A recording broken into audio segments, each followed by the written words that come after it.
Hello, good morning, everyone. We are just starting the day two of Banking and Risk and Regulatory Academy, the second edition. I'm extremely happy and proud to be today. If we could move to the next slide, the Banking and Risk and Regulatory Academy is an event that we started 6 months ago. Today is the second edition. It was extremely successful. We had over 3,000 participants from all continents, over 40 countries. And today we are starting the day two, the session dedicated to the post-COVID credit risk economy and situation. But we have still 7 sessions ahead of us, and I'm also like to encourage you and other people to join other sessions. I'm more than happy that we have so many participants today. And coming back to today's sessions dedicated to credit risk, we have 5 panelists today. We could move to the next slide. And the next one. And we have today the 5 panelists, 5 speakers that will discuss the most important topics related to credit risk, to provisioning, to cost of risk, and the biggest challenges of the future from the credit risk management perspective. And I would like to welcome Kristina Nagy from Hungary, from Risk and Regulatory team. Welcome, Kristina. Cheers. We have also Thomas Mosbrucker from Quantities, who is Quantitative Service Leader in Deloitte, Germany. We have Sarah Amanda Okin from Ireland, also Risk and Regulatory Director, and Paul Ervet, who is a Credit Risk Leader for Continental Europe in Deloitte. So we will be able to present you few different perspectives on very similar topics, and I hope you will find it very interesting. Before we'll start today's event, I would like to tell you a few words about the rules during this webinar. If we could move to the next slide.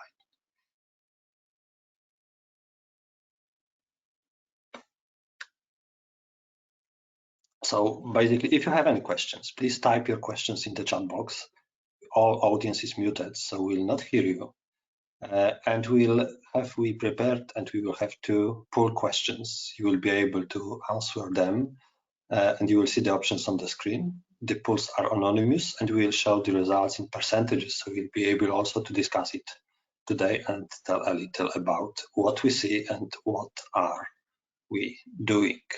So if we could move to the main part of today's discussion, we'll start from the few general slides showing what's happened during the COVID with provisioning across Europe and across different banks.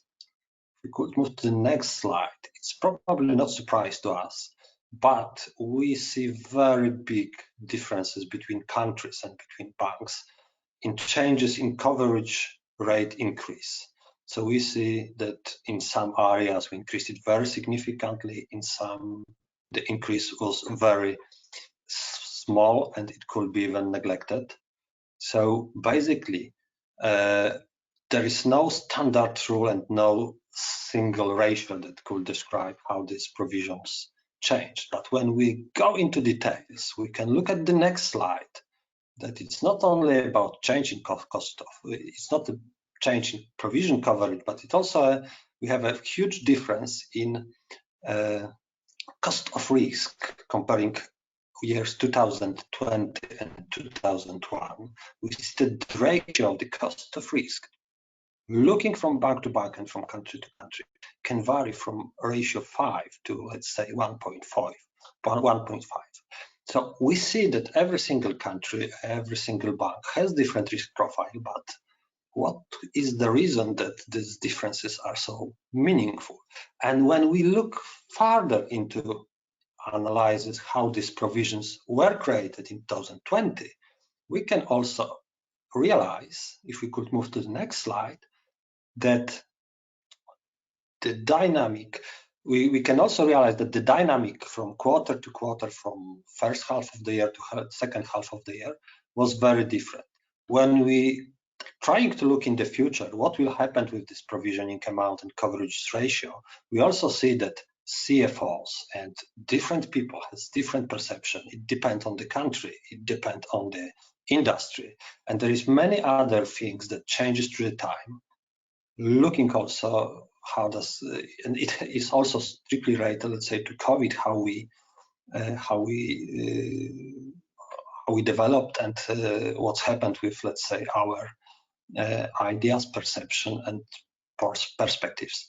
So when the next slide, one that we want to intro to our discussion, we see that one of the biggest challenges and topics that are on the ECB radar is the scrutiny of IFRS 9 and the NPL stock rising itself. So we had a Dear CEO letter issued by ECB in December 2020 that raised and focused on few topics.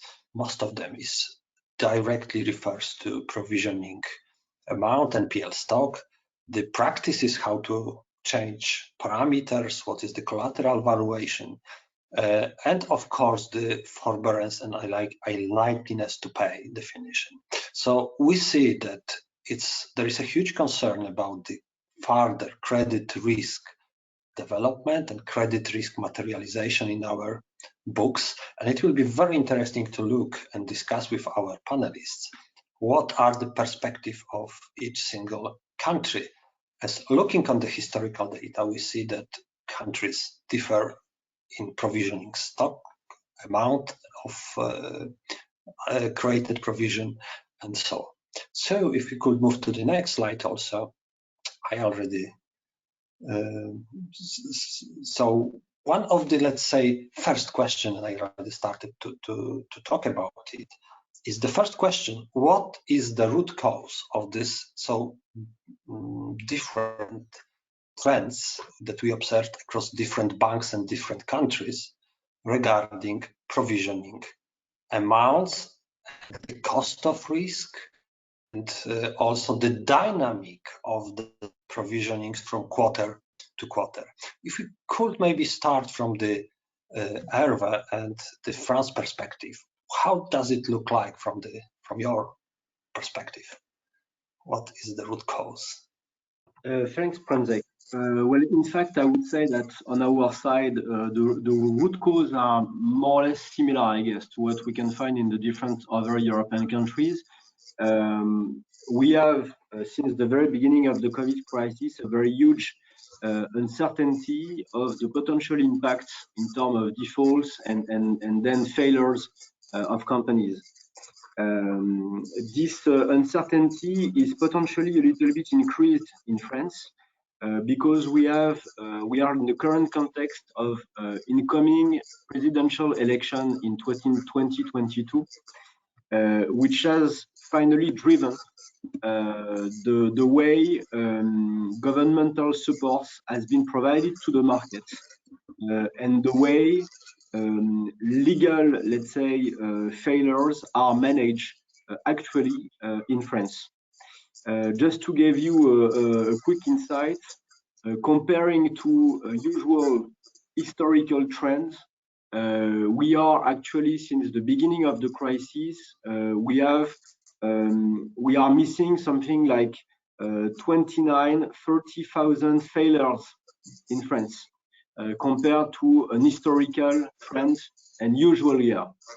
These missing defaults, if we can say it like that, or non-observed defaults, are more or less spread in the different industrial sectors, in the different geographic areas, in the different types of companies, and so on. So nothing is very clear in terms of potential concentration that could explain this delay. As a result, and because we are not sure at all that this delay will be easily catched up in the future,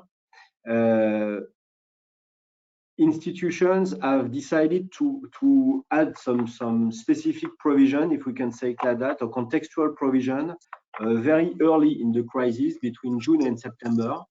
We have seen very significant amounts of sectorial adjustment, collective overlays, and so on to take into account these potential effects, which has been progressively monitored and adjusted over time, but they are still there in the provisions by the end of the year and even in the end of the first quarter. The rest of the provisioning frameworks have not evolved that much, but to be simple, I would say that the cost of risk is heavily driven by these collective overlays, which are there, let's say, to take into account all these potential defaults we are still awaiting, and that more or less the industry is expecting to have. And they will be strongly monitored over the next coming month, I would say. But we are not sure that we'll see something else coming very quickly.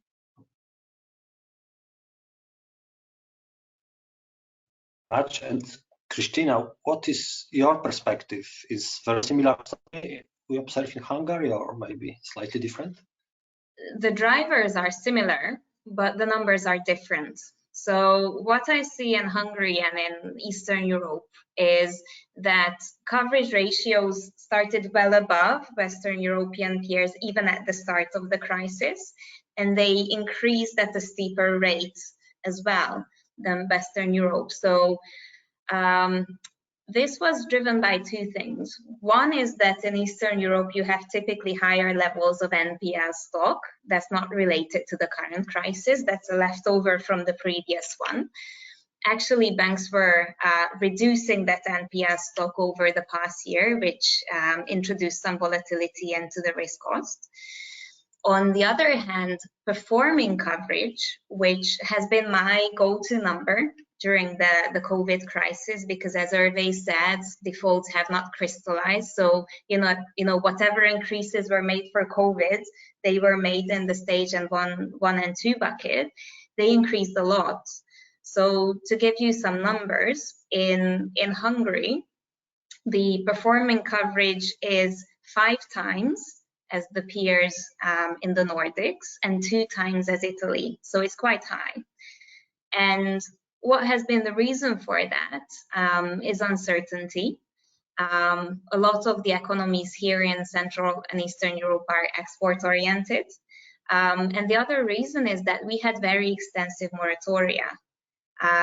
Hungary is becoming famous next to Portugal and Cyprus for one of the biggest moratoria in the world currently.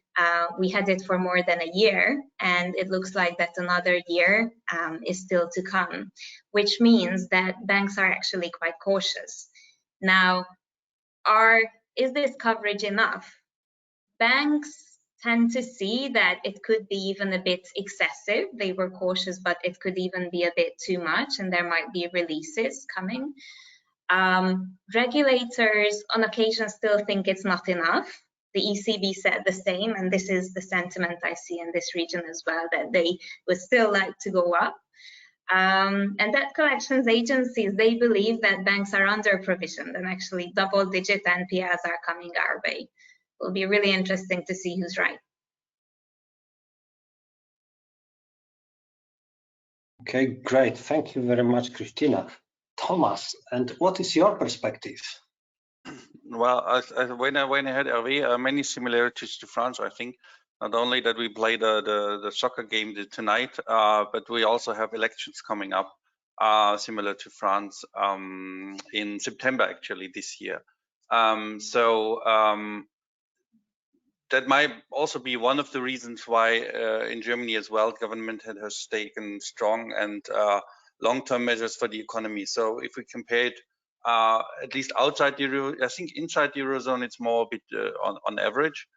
But the swing in terms of, for example, unemployment, if you compare it, for example, to the US has been much less volatile compared to some other economies. And when you look at it a bit more in detail, I think when we look at our clients in the FSI industry, It largely also depends on the portfolio and the segmentation that they have, so that the industry focus that those banks do possess. So not surprisingly, in some sectors which are quite important to the German economy, for example, in the automotive sector or in the related supplier sector, there's not been such a severe hit. One thing on the moratoria, as said, but also there have been some supportive measures also in terms of the sustainability of future cars. So actually, those very important sectors in Germany are and you see that in the impairment as well, are not hit as severely as others. When you look at the more infected portfolios, besides the ones that are more or less obvious but not so important in Germany, like travel or everything's related to traveling and those tourism things, especially on the commercial real estate portfolios, you see a lot of pressure there. And a lot of uncertainty, obviously, also under the new normal. You know what that means for future collateral valuations, and you also see that in the numbers. Okay, Sarah, and is there anything to add from the Irish perspective? A little different, probably. Thanks. There's probably not too much to add. I think I would echo a number of the sentiments, specifically what Christina was speaking with regards to the already existing NPLs, and the Irish banks had done a huge amount of work in deleveraging those, and we're continuing to do so and try to get within that ECB expectation of 5%. This COVID-19 has definitely impacted on that. I think initially we started to see firms take a sectorial approach, very similar to what everyone has spoken to here. But I think we're still expecting to see how that bears out.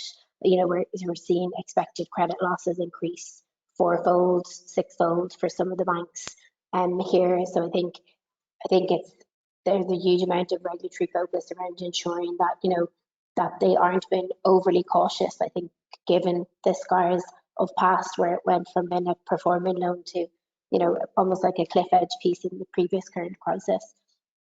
So I think there's a huge focus on that in determining that. But I would echo actually what Thomas was saying, that actually it's hard to know if they've been overly cautious in some cases, and actually, or if they're actually doing enough around provisioning. So I think it tends to be bank specific from what we've seen here, as opposed to industry across the board. Okay, thank you very much. Maybe just a few words also from my side. What I would like to share is that even though we still have a huge uncertainty about the future, and this is like, there's no doubt that the moratoria and how the COVID process, you know, slowed down the recognition of the, let's say, defaulted or troublemakers in our portfolios. We also can observe that from quarter to quarter, I would say that in general, the first 2 quarters of the COVID was the toughest one. So the number of provisions created in the first 2 quarters was much bigger than in the next one. The third quarter was definitely like big, I would say, hope, and everyone believes that we are already past COVID. The fourth slightly increased, but in overall, the Polish economy, and thanks to the industry, I would say, was much lower provisioned, and the increase in provision coverage was much lower than in other countries. That's something that we observed. But regarding the future, I will also say that the expectations regarding the inflation and the low unemployment rate, let's say, you know, more hope or more relaxed approach, that probably it will not be so tough. The biggest challenge, I would say, refers to the businesses that has to adapt their business model to the new situation. And we know they have to do it. And there is no way just to measure it, but other than just to wait few months, maybe, to realize whether they adapted successfully or not. And this is a really very significant test, because we know that there are few industries that are severely hit. There are industries that really went well. But in few cases, we'll just face new reality, and we will see simply who was the big winner, and let's say take a chance to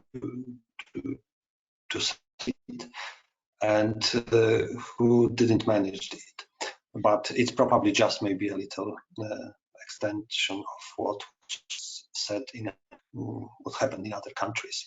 So as we observed that there was a lot of things happening during this last, let's say, 15 or maybe 16 months, it also impacted the provisioning models. The provisioning models, the one that really are responsible for what we observed in our books. And on the other hand, the models developed in different times definitely, let's say, was not designed, prepared to automatically reflect what we experienced.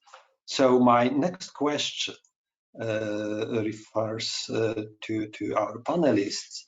The next question refers to provisioning models itself, and what banks, what has been done in your countries in order to, let's say, adapt this model to specific situation, or what has to be developed due to unexpected changes. And before we will start to answer this question, I would like to ask to place on the screen the first pull question. And I would like to ask audience to participate in our discussion. If our participants would like and would be able to match which things, which part of provisioning models you are working on or you have to change during COVID, just due to the fact that it doesn't fit to current reality. What you expect needs to be adjusted. And with this question, I will go to panelists, and later we'll also discuss a response from audience. So maybe this time we'll start also also the Hervé, if you could, as a credit risk, share us your perspective.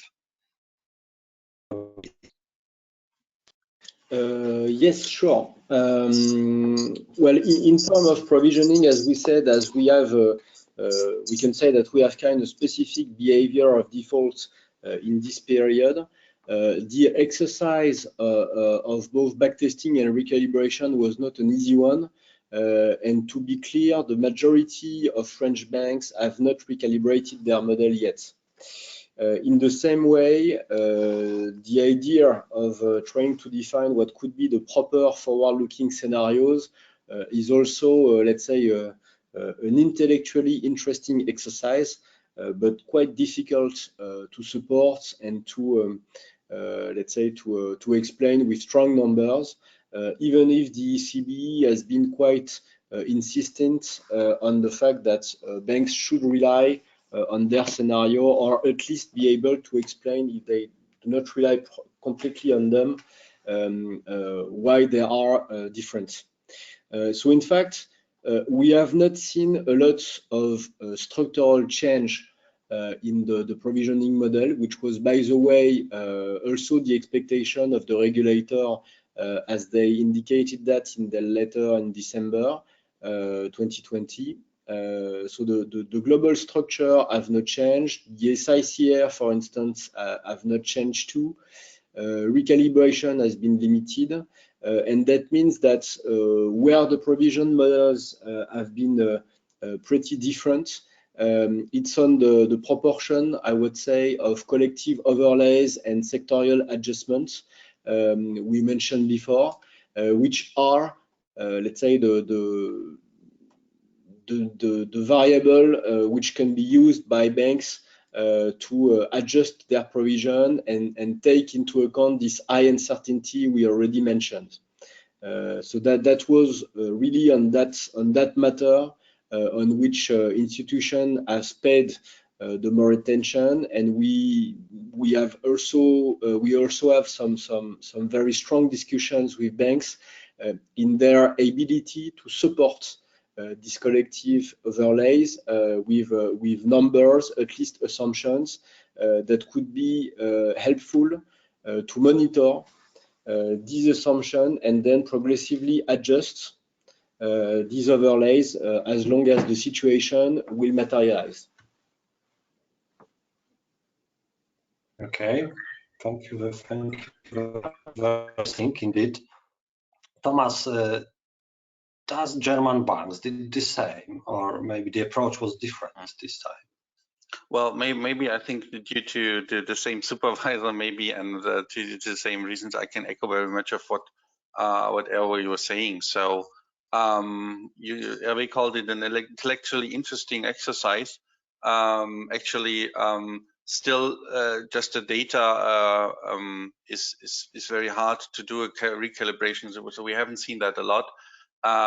Maybe just to add one thing, I think when you look at the publications also from German banks, you see that a lot of adjustments have been made on the quantitative side. So it's not that the pure model has been changed, but just the way it was thought about the scenarios.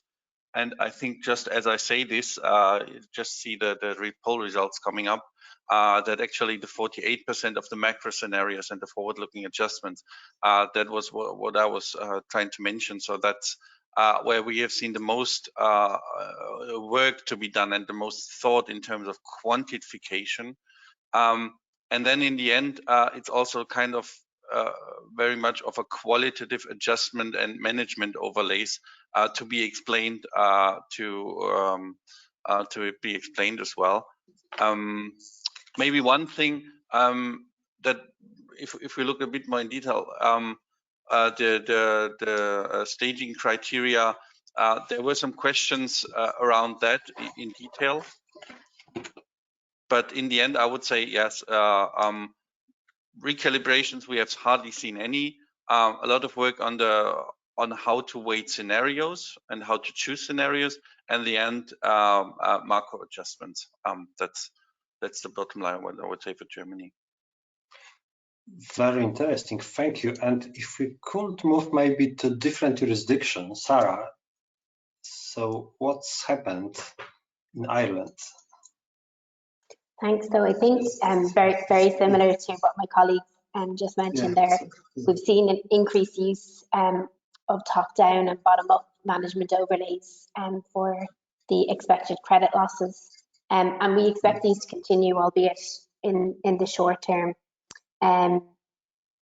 because of that. You know, the controls and processes to substantiate that kind of expert judgment that is required around those management overlays probably needs to be strengthened, and I think that the regulator will have, whilst there are exceptions of them at the moment, I don't think that they'll be allowed to remain for a significant period, definitely not from a long-term perspective. I think we'll definitely echo what Thomas was saying in relation to data, and I think the enhancement of data sourcing, I think, and infrastructure, I think that that's been identified as part of this piece of work, and I think, you know, we've seen that. So I think the biggest piece we've seen is that management overlays and sectorial viewpoints. Okay, thank you very much. And Christina, same story for Hungary. I'll add two additions otherwise to the very similar picture. One is that the quantity of management overlays has been very high across Europe. So, you know, it could be 30%, 40%. We're talking about very material numbers when you look at the overall provision stock. And the other observation I wanted to add is that, you know, last year when we spoke, we talked a lot about hidden stage 2. You know, that was the main focus at that point in time, especially at the beginning of the COVID crisis. Risk cost was driven by stage 2 reclassifications.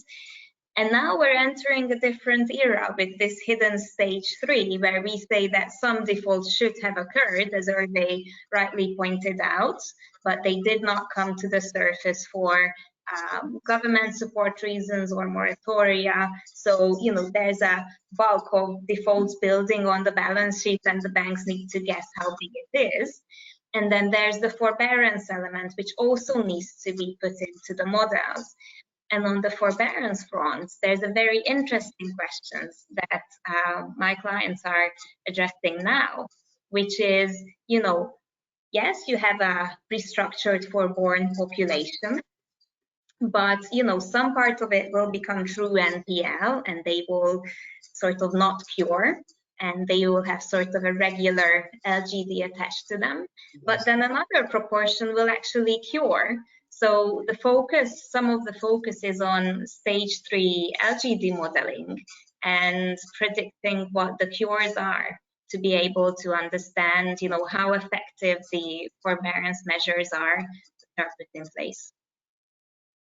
Yes, indeed. I recall when we were discussing and preparing for the discussion, you told that now it's more about stage 3 than stage 2. When a few months ago, we were, let's say, more discussing about stage 2.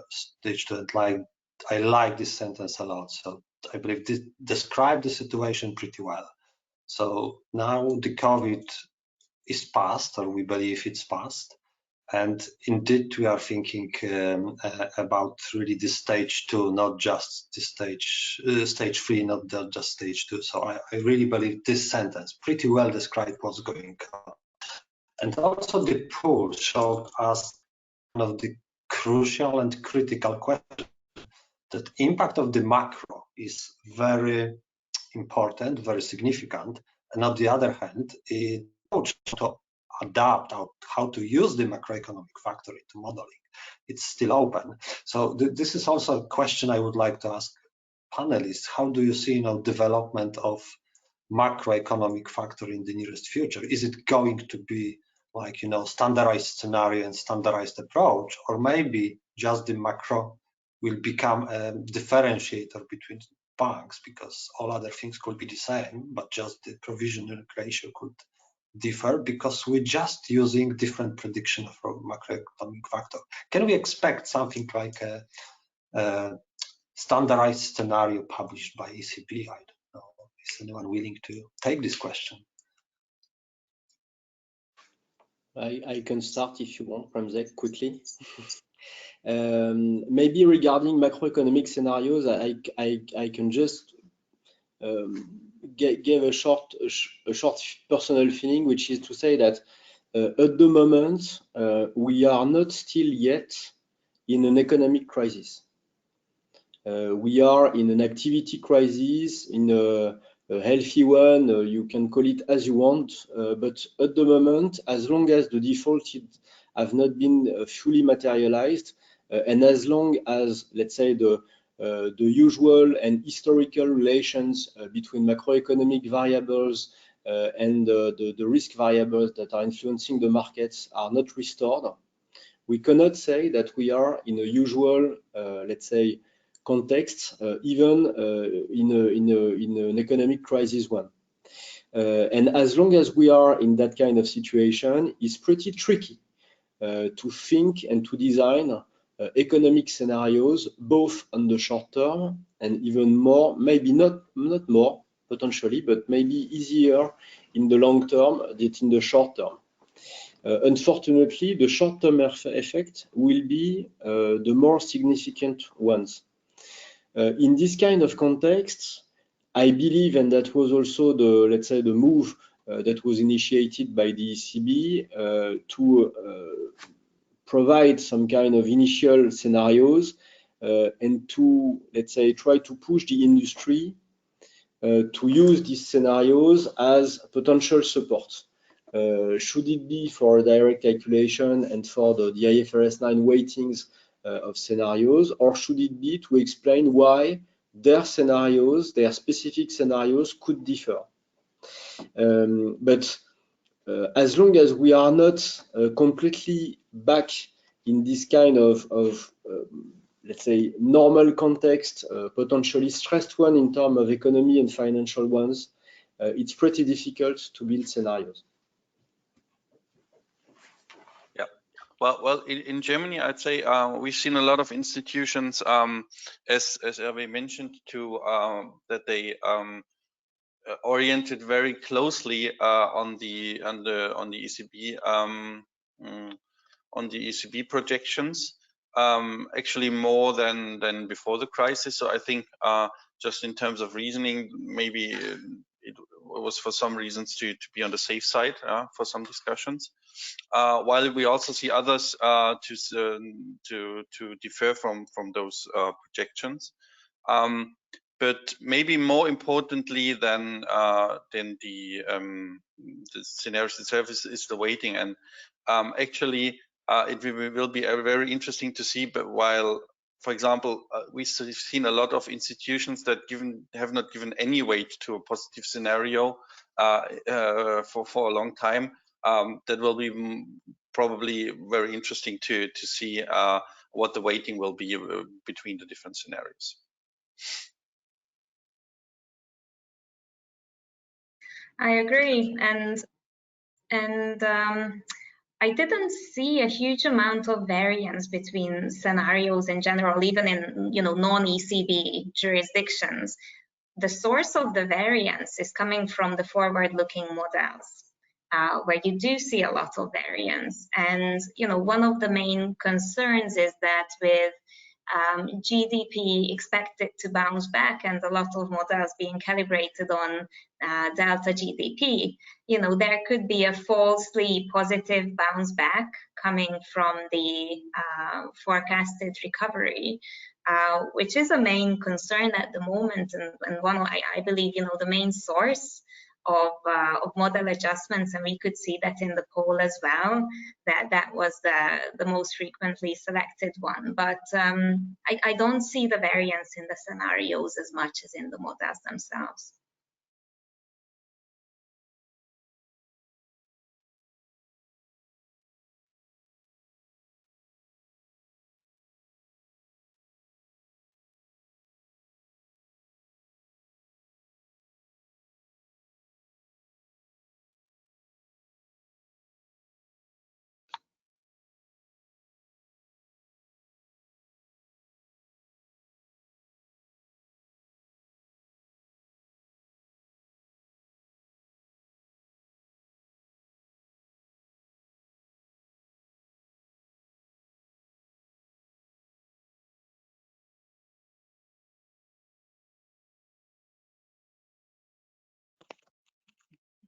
Shemek, I think you're muted, right?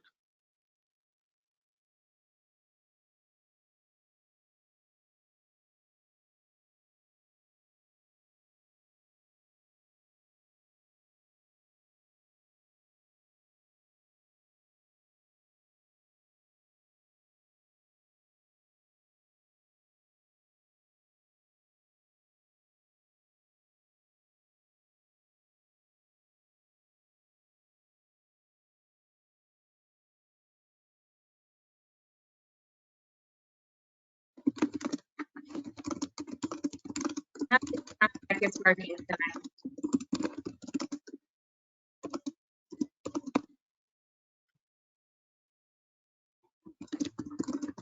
Can you hear me? Hello? Yes, now it seems to work. Yes, Okay, we're sorry. back to life, yeah. Sorry. So what I wanted to say that on the one hand, this is a very interesting time for developers and tough at the same time, model developers, because simply we have different time data, and they does not always confirm of the model. Said that during the time we have a lot of management adjustment in order to give us the confidence that the provision level is on the right time. So very short and simple question: do you believe is this the right time, to make validation, and what should we do if, let's say, periodical validation the models simply are not good? Is this the right time to recalibrate it? Should we wait? But partially you it that banks haven't done it. So when we should do it, keeping in mind that we are in the time, but still risk is not materializing, and it will not materialize so fast. And we feel that it's probably hidden in the data. So what we should do in this context? Thomas, if maybe you could comment. Well, that's probably the most challenging question that every institution is currently coping with. Hello? Well, can you hear me? Okay, yeah, so it seems to work. So I think dealing with this issue that, thank you very much, Femi. Dealing with this issue that you have kind of something you observed, which obviously does not reflect the full truth, is for every modeler a severe challenge.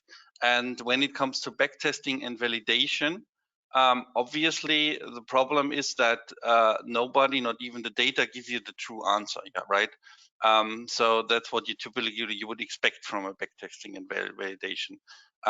So personally, I think that at this point in time, and you also see this from the large extent of management overlays in this, it's still a challenge to come up. Obviously, you have to do backtesting, you have to do validation, but the interpretation of those results is more important than ever. So I think currently it's very important to look at the data, to collect the data, and to see whether, for example, you will find under the new normal or during the crisis new risk drivers, for example, yeah, taking into account government support or some things just in this transition phase that you haven't seen before. I think this is more important than ever.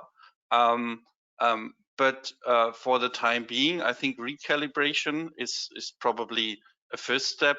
And once you have the more data, hopefully there will be some redevelopment. But I think there will be some time to go until really redevelopment of the models will be really doable under the new normal. That's my feeling. But I'm very interested to hear what my colleagues think.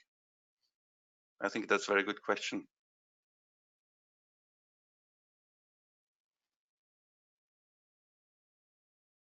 Thomas, just adding on to your points, I completely agree that model validation is more important. What is your perception? What we should do, and is this the same? Sorry, I think we have a bit of delay. Przemek, I just jumped in to say that I 100% agree with Thomas in that model validation is more important than ever.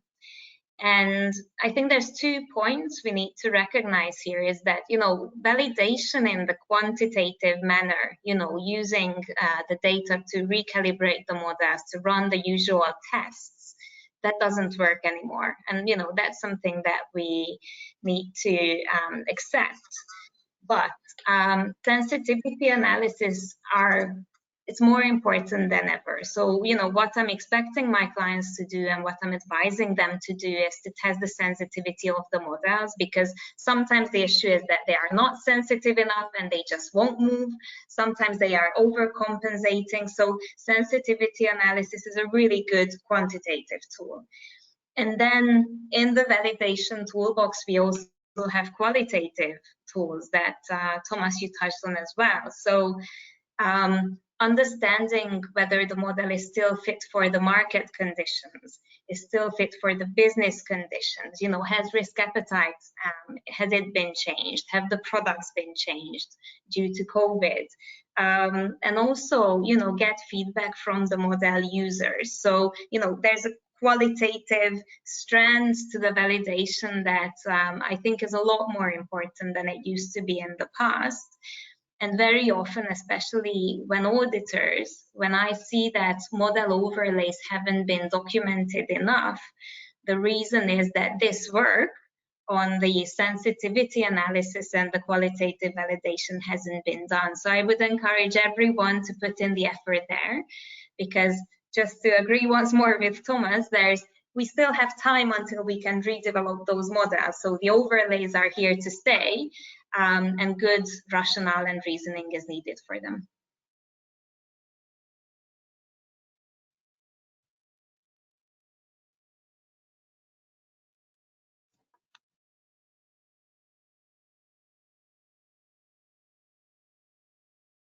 We have a bit of delay. Sarah, perhaps this is a good point for me. This is the direction of provisioning that a little more. What is missing in many cases.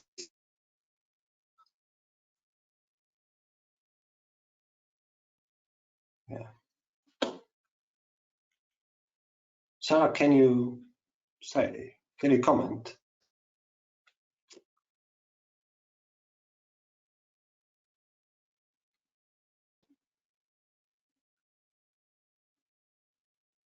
Can you hear me? Sorry.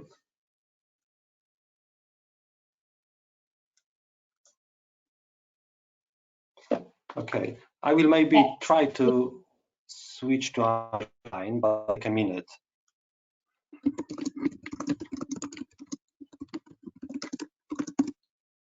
Yeah, I think Przemyk has some issues.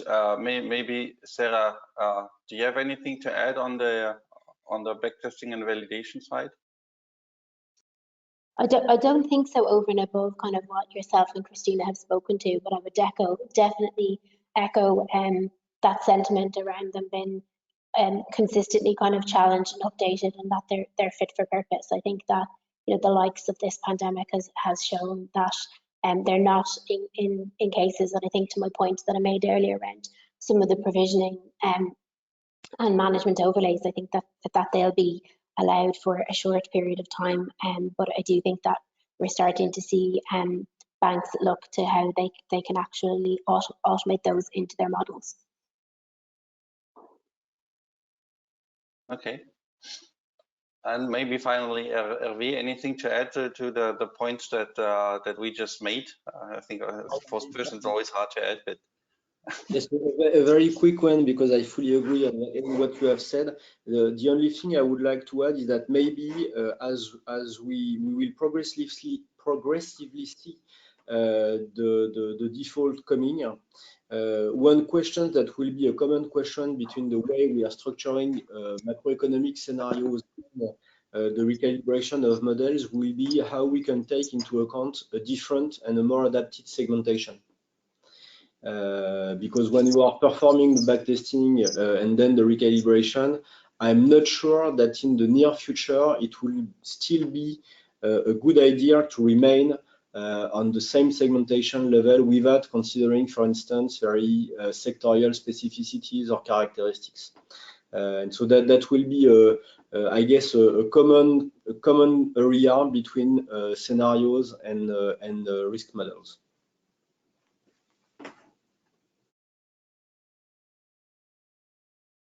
okay, I've seen Przemyk for a second, but maybe we go to the last, also looking at the time, we have a last poll question, I think. Okay. Hello, can you hear me now? Yes, Przemyk. We just switched to the last poll question. Sorry, I have to switch from one line to another, so my apology for this. So basically, the last question that we would like to discuss today refers to biggest challenges for the banks in 2021-2022 in credit risk management area. So we see a lot of things happening in this area. We know that during the COVID time, all industry suffered a lot, but also, you know, change a lot and adjust a lot of things. So this is also a question to our audience, whether what will be the priority in the nearest future? Is it getting lending growth back on the track? Is it maybe early warning system and soft collection, or maybe restructuring or forbearance? Or you maybe see it as a workout or NPL disposal, as all of these factors based on our, or these things based on our discussion are something that requires a lot of work that banks are working on. So maybe in parallel, waiting for your responses, and I hope you will give your comment pretty soon. and we'll comment them also. Maybe I will ask our experts how does they see this topic, and this time maybe we'll start from Sarah. Sarah, what's happening in Ireland in this area? Yeah. How do you see it? Really interested to see the responses to this question. And I think, there's a number of factors at play here. So, obviously credit risk and business model and viability are huge focus areas for the ECB this year. So I definitely see a focus on getting lending growth back on track. I think that is challenging at the moment with so much uncertainty. From the conversations I've been having with clients here locally and throughout Europe as well, I definitely think that they're seeing their main challenges are going to be around restructuring and forbearance. I do think as well, like what we're seeing, kind of insufficient early warning indicators at times, especially early warning indicators in light of COVID. Are they sufficient? Some of those early warning indicators haven't changed for quite a long time. So I do think that that's an area that's been challenged. And then I did just think from a restructuring and forbearance perspective, I think that that's where we'll see the focus for the next 12 to 18 months as the moratoria unwinds, as some of the expected credit losses start to materialize. And I think what we're seeing here, both from the ECB but also from a local regulatory perspective, we're seeing a huge focus on forbearance and forbearance suites, and the regulator challenging firms if their existing forbearance tools are sufficient, because some of those haven't changed since the previous crash. So I think they're just some of the pieces that we're seeing here. I think banks will still look to continue their NPL disposals, and you'll have seen some of the banks here as well, like their NPLs have actually increased over the last 12 months, even though they've done a number of disposals. So I definitely think restructuring and forbearance, and actually just seeing the poll results, that and the early warning and soft collections seem to be the biggest kind of focus areas for the participants as well.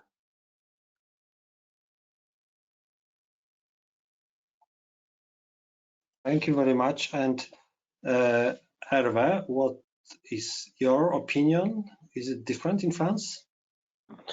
Well, with the idea of staying consistent with what we said before, I would say that the key topic is still on the early warnings part, because we need to know when and where default will materialize, and then what can be do, extrapolating the different kind of restructuring or adjustments that could be made. So that's the first part. What we have also seen in France is that banks are progressively preparing to receive potentially high wave defaults, meaning that they are working on the flexibility of their NPL management frameworks, trying to find out some agreements with potential investors in the ability to perform future transaction on a flow type basis regarding NPLs. And finally, I would also potentially put some priority on the first item of the list, which was let's say the banking business by itself, and coming back to usual activities, because I think that actually we are seeing in France a very high level of savings, very low rates, and very limited, let's say, credit activities or new credits in the portfolios. All that is bringing a lot of stress, I would say, in the business and the profitability of banks, and there is a high need of renewal the portfolio loans and let's say the activity by itself.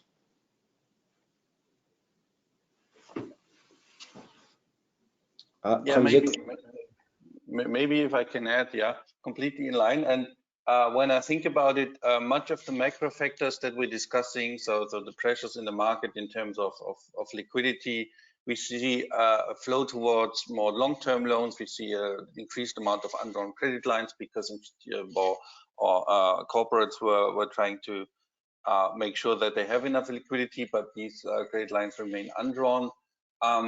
Much of the macro factors in terms of the pressure remind me of what happened before the financial crisis in 2007, actually. And I think one of the things that the ECB will, or the supervisor will have in mind, changing business models.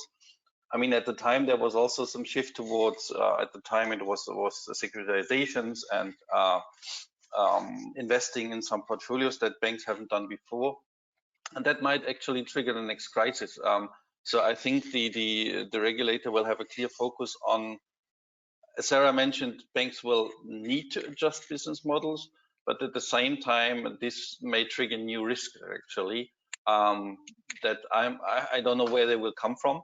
But I'm pretty sure that when these business models are adjusted, they will be also under clear scrutiny of the regulators.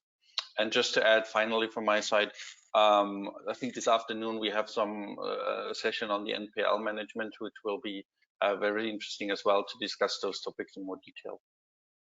Yeah, Christina? Yeah. The only thing to add, I think, is that lending growth has been better than expected. You know, when again, when we had this conference last year, we sort of suspected the year is going to be good, and actually, in Hungary and Central Europe, growth has been quite positive in almost all of the products. So, you know, let's see what the future brings. Yeah, I believe it will be very interesting and maybe a little contradicting to what we said. This NPL session, I believe this is a very interesting area, whether, you know, banks looking for profits will concentrate on, you know, selling loans and, you know, letting bad debt collection companies to, let's say, make money on it, or maybe just trying to, you know, optimize the business. Will they extend the core activities to collection process? I believe this is like an open question mark, because most of the industry really is suffering currently, you know, how to improve the profitability. And on the other hand, we expect the NPL stock increase. We have over liquid markets. So the question is what we should invest in. And this is one of the options, you know, to sell it and to make money and concentrate on the core business. Or maybe just, you know, try to maybe natural way extend the way we managed the business. And as we also expect that the many companies, many people will have a temporary trouble, this like early warning of restructuring will become more and more important. And the efficiency of this process will be very important. So this is probably a little underestimated, in my opinion, area in most of the banks. And this is also an opportunity to really boost a little business. So we'll see what's happened.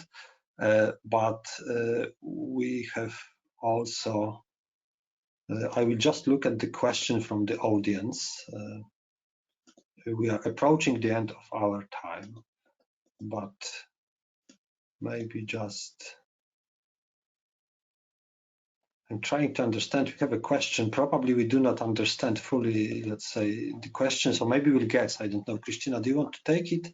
I believe we have to, let's say, interpret it. So the question says, how should a client with a moratorium who after the expiration of the benefits receive a high performance restructuring be treated and modeling?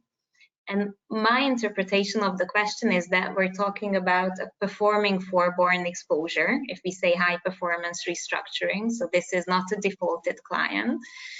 I would assume that this is possible if the net present value effect of the restructuring is below 1%. So we're not talking about significant concessions given to the client.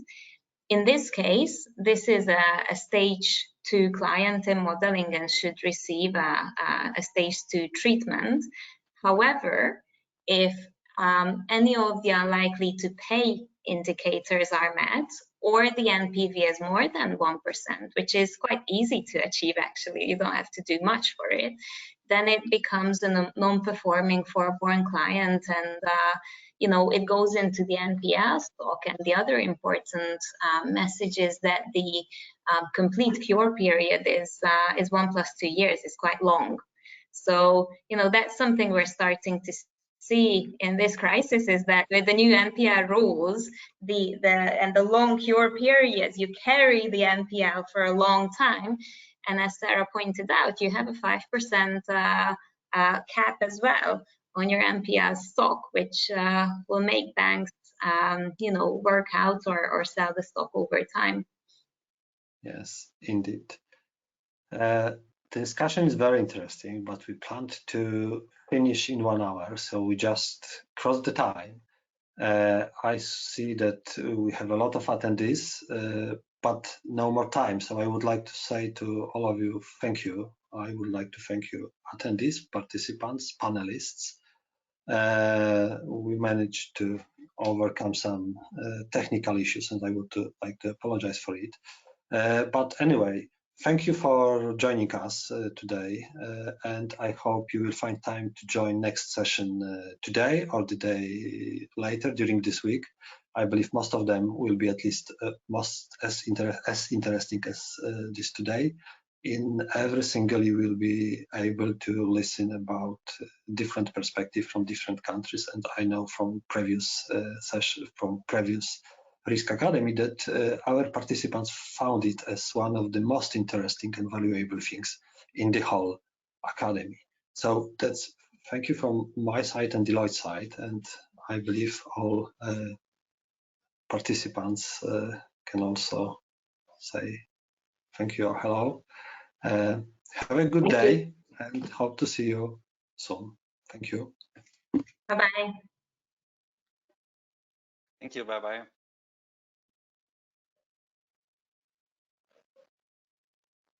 Okay.